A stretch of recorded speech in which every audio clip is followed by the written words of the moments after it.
అమ్మాయిలు హీరోయిన్లు ఏ బట్టలు పెడితే వేసుకొని పోతే మనమే దరిద్రం అనుభవించాల్సి వస్తమ్మా. ఏమనుకోవద్దు, హీరోయిన్లు అందరూ మీరు అనుకున్నా నాకు పోయేది లేదు, లాగి పీకుతాం మనం, అది వేరే విషయం. కానీ మీ అందం చీరలోనో మీ అందం నిండుగా కప్పుకునే బట్టల్లోనే ఉంటుంది తప్పితే సామాను కనపడే దాంట్లో ఏముండదమ్మా.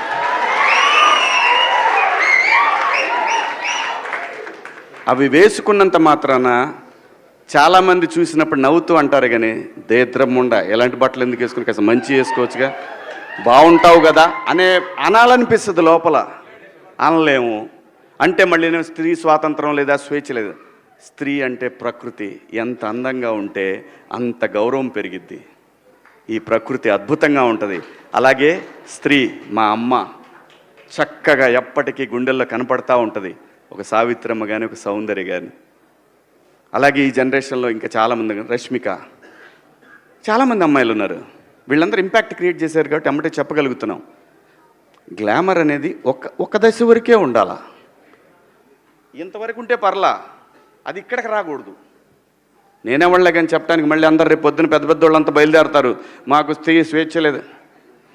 స్వేచ్ఛ అనేది అదృష్టం. ఆ స్వేచ్ఛని కోల్పోవద్దు.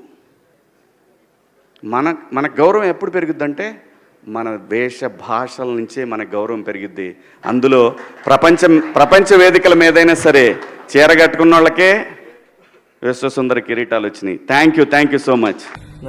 డ్రెస్సెస్ అనేవి చాలా పర్సనల్, అంటే ఇట్స్ ఫ్యాషన్, ఎవరికి ఏది నచ్చితే అది వేసుకోవాలి.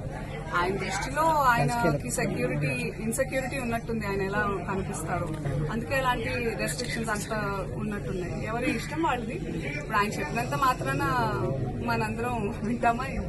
ఎవరిది వాళ్ళకే ఉంటుంది. But I personally feel dressing అనేది ఇట్స్ సమ్వన్స్ పర్సనల్. తిండి, బట్ట ఇవన్నీ మనకు నచ్చినట్టే ఉండాలి, అంతే కదా.